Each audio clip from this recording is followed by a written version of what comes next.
Olá! Para fazer um desfecho dessa série de vídeos sobre revelação, é importante fazermos um apanhado geral sobre tudo o que vimos até aqui e acrescentar alguns pontos essenciais. Vamos começar pelo princípio. Deus é amor e Deus quis comunicar a glória de sua vida bem-aventurada para com os homens. Ele quis criar uma relação de amor íntima e de comunhão com os homens, uma relação de amor eterna. Mas esse plano de Deus foi rompido com a queda, com o pecado do homem, que dispersou todos os filhos dessa comunhão com Deus que havia. Assim, Deus coloca em ação um projeto de salvação que pretende a reunião de todos os filhos dispersos para voltarem a viver essa vida de amor e de comunhão com Deus. Esse plano de salvação segue uma linha, uma ordem cronológica e histórica que compreende um processo pedagógico absolutamente genial. Esse processo pedagógico é concretizado pela ação conjunta do Pai, do Filho e do Espírito Santo, da Trindade Santíssima. Então, há uma operação, um objetivo, um propósito, mas três modos distintos de operação, pois cada pessoa divina da Trindade cumpre esse propósito único de uma forma diferente, segundo a sua característica exclusiva. Da mesma forma, há um propósito e um objetivo, mas três etapas de operação distintas, que estão relacionadas com as características intrínsecas de cada uma da pessoa da Santíssima Trindade, com o Pai, o Filho e o Espírito Santo. Esse processo inicia-se lá no Antigo Testamento, com o povo de Israel. Essa etapa do Antigo Testamento compreendia um processo em que a humanidade vivia uma infância espiritual. E quem agia nessa etapa era o Pai, Deus Pai. E Deus agia como Pai. Deus faz uma aliança com Israel para que Israel preservasse o conhecimento de Deus até que a promessa de Deus feita a Abraão se cumprisse lá em Jesus. Então, Deus tinha como propósito para Israel construir um povo, uma nação de sacerdotes e profetas e missionários que levariam o conhecimento de Deus aos outros povos. Então, Deus escolhe um povo para salvar todos os outros povos. Ele escolhe um povo para ser instrumento de amor para todos os outros povos, para toda a humanidade. Durante toda a história do povo de Israel, lá no Antigo Testamento, se evidencia de fato métodos pedagógicos utilizados por Deus para fortalecer esse povo, essa humanidade, que ainda não estava sustentada e fortemente abastecida espiritualmente. Então Deus precisava fazer algo para que esse povo realmente ficasse forte espiritualmente. Então essa é uma época, é uma etapa em que a humanidade é marcada por uma fraqueza espiritual, uma falta de fé, uma falta de confiança no Senhor. Então Deus precisava fazer algo para que esse povo, essas pessoas, crescem nele e confiassem nele. É por isso que Deus manda, revela os 10 mandamentos a Moisés, para que esse povo cumpra esses 10 mandamentos. É necessário que o povo cumpra, obedeça. Então Deus age como pai, ele dá ordens, dá preceitos para que os seus filhos cumpram, porque um pai sempre sabe o que é melhor para o seu filho. E quando esses filhos desobedecem, Deus faz o que qualquer pai faria em uma boa educação de um filho. Ele dá um castigo, porque é assim que o filho aprende, é assim que o filho cresce, é assim que o filho amadurece, de certa forma. É assim que se dá o tratamento com uma criança, porque é necessário livrar a criança do perigo imediato, mesmo que ela ainda não tenha capacidade de compreender por que tem que ser assim. E o castigo não era um mal como muitas pessoas pensam e tanto condenam hoje em dia. Na verdade, era bem o contrário disso. O castigo era um bem enorme, porque alcançava o objetivo esperado, que era o arrependimento. Com o castigo, o povo se voltava para Deus e se voltava para aquilo que era melhor para eles. Então, o resultado almejado era alcançado. o povo se voltava para Deus, se arrependia e então podia desfrutar das bênçãos de Deus. Deus havia feito uma aliança com Israel, e uma aliança depende da ação das duas partes dessa aliança. Dependia de Deus e dependia do povo de Israel. Então, Deus queria muito despejar, derramar as suas bênçãos para o seu povo, mas era necessário que o seu povo, que havia pecado, que pecava constantemente, se arrependesse de seus pecados para desfrutar dessas bênçãos. Então, o fato é, Israel vivia uma época de infância espiritual, então era necessário que Deus tratasse Israel como uma criança, para que esse povo crescesse, evoluísse. Por isso é que Deus permitiu que Israel vivesse 40 anos caminhando pelo deserto até chegar na terra prometida, porque era necessário que esse povo aprendesse, crescesse na fé. Então esse foi um período de remissão purificatória, um período de aprendizagem, um período de crescimento, esses 40 anos no deserto. E isso não foi um mal de jeito nenhum, pelo contrário, foi um bem. Deus sempre visa o melhor para os seus filhos. Porque pense, se Israel tivesse invadido Canaã sem a confiança no Senhor, eles teriam perecido, eles teriam sido exterminados por aqueles outros povos estrangeiros. Porque eles não tinham confiança no Senhor, então eles não iriam permitir que o Deus dos exércitos lutassem por eles. Mas eles lutariam por si mesmos, por suas espadas, achando que poderiam vencer sem a ajuda de Deus. Então, teria sido o fim. Nesse período de purificação desses 40 anos no deserto, muitas pessoas morreram, mas era necessário que essas pessoas morressem, porque antes alguns morrerem do que todo o povo de Israel morrer, não é mesmo? Então assim se deu a etapa de infância espiritual. Logo em seguida vem a etapa de adolescência espiritual.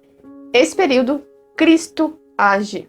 O Messias, o novo Adão, ele veio para revelar o Pai, para fazer a vontade do Pai e para reaproximar os filhos do Pai dispersos pelo pecado, reunir os filhos para junto do Pai.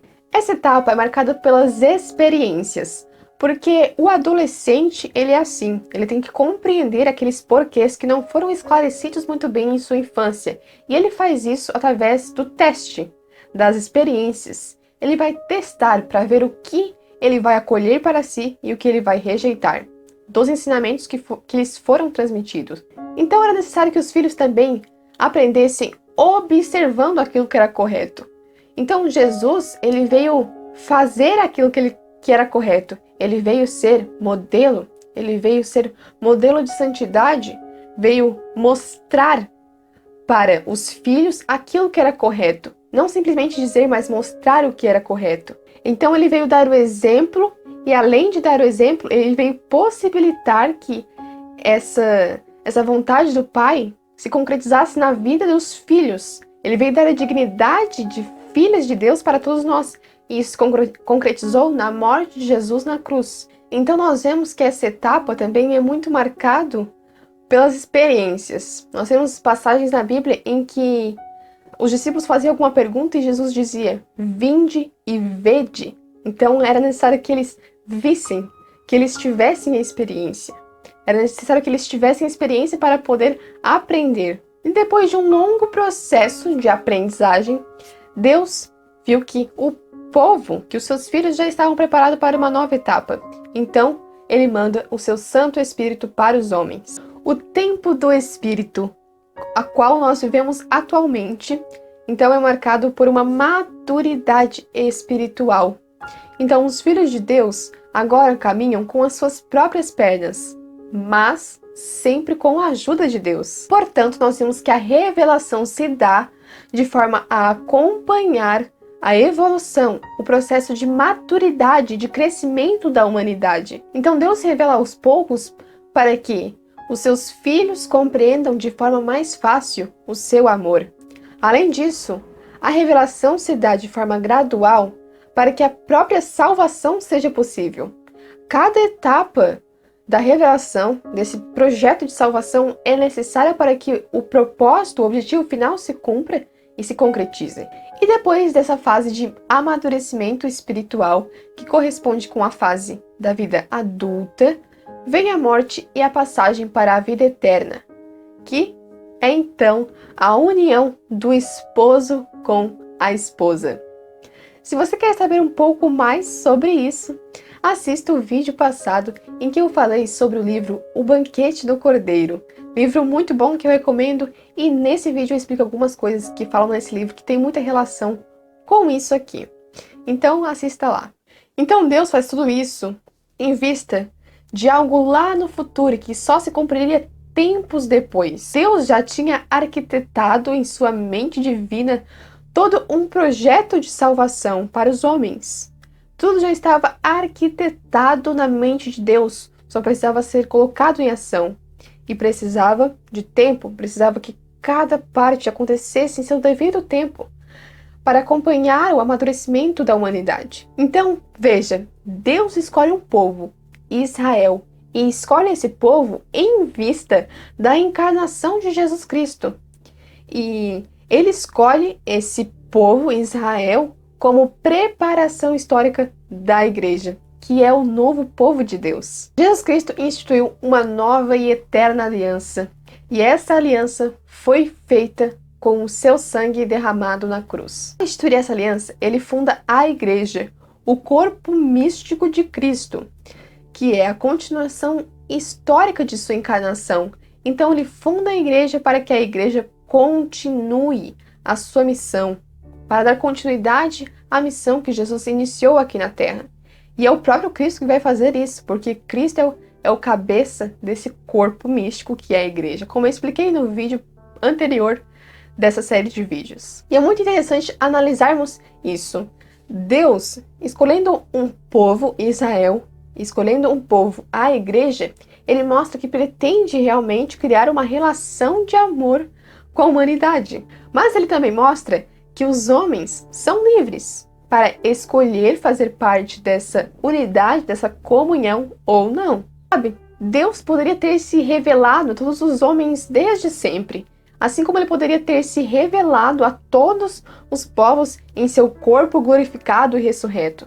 Mas dessa forma Deus estaria obrigando os homens a acreditarem nele, porque quem resistiria a crer em Cristo Senhor, sendo ele, revelado de forma tão explícita? Então Deus faz o que faz em vista de um propósito, que é a salvação dos homens, mas ele faz tudo isso em vista, levando em consideração um princípio primordial, que é o amor. Deus deseja profundamente ter uma relação de amor conosco, mas nós precisamos ser livres para escolher amá-lo ou não. Portanto, Deus revela-se para nos convidar a termos uma relação de amor eterna com Ele. E para aqueles que aceitaram tal convite, Ele pede que essas pessoas deem o testemunho desse amor que elas conheceram, para que outras pessoas também venham a conhecer esse amor, para termos uma relação de amor eterna com Deus. Foi para isso que Jesus se fez carne.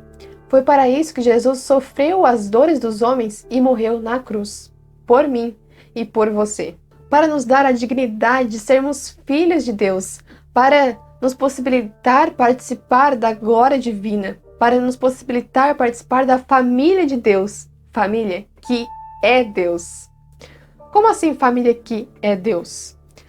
Papa São João Paulo II dizia: em seu mais profundo mistério, Deus não é uma solidão, mas uma família, pois ele tem em si paternidade, filiação e a essência da família, que é o amor. Então Deus possui desde a eternidade os atributos essenciais de uma família: paternidade, filiação e o amor. Veja, Deus não é como uma família, Deus é a família, porque Deus é Pai, Filho e Espírito Santo. E ao assumir a carne, Jesus a divinizou, Jesus estendeu a vida da Santíssima Trindade para a humanidade, para a igreja. Nós fazemos parte do corpo de Cristo, então nós somos filhos no Filho, então nós somos filhos de Deus, então participamos da família de Deus. Nós compartilhamos e fazemos parte da vida da Trindade. E Deus se comunica conosco através de sua identidade trinitária, assim como a nossa comunicação com Deus também segue essa linha. Porque, como diz no Catecismo, Quem rende glória ao Pai o faz pelo Filho no Espírito Santo. Quem segue a Cristo o faz porque o Pai o atrai e o Espírito Santo o impulsiona. E o propósito da salvação não é outro senão este: que nós façamos parte da vida da Santíssima Trindade. Em Apocalipse, capítulo 22, versículo 17, diz que o Espírito e a esposa dizem: vem. O Espírito e a esposa, o Espírito e a Igreja. Embora muitos de nós tenhamos aceitado o convite que Deus faz a cada um de nós, embora tenhamos aceitado participar do banquete do Cordeiro e estejamos festejando uma festa celeste, muitos ainda estão do lado de fora. E nós precisamos fazê-los com que eles entrem para o lado de dentro, que também façam parte dessa festa, também celebrem fazer parte dessa família de Deus. Então esse projeto de salvação se faz nas missões do Pai, do Filho e do Espírito Santo, que são prolongadas pela Igreja. Esse projeto de salvação continua e é missão da Igreja levá-lo adiante. Missão nossa que fazemos parte do corpo de Cristo.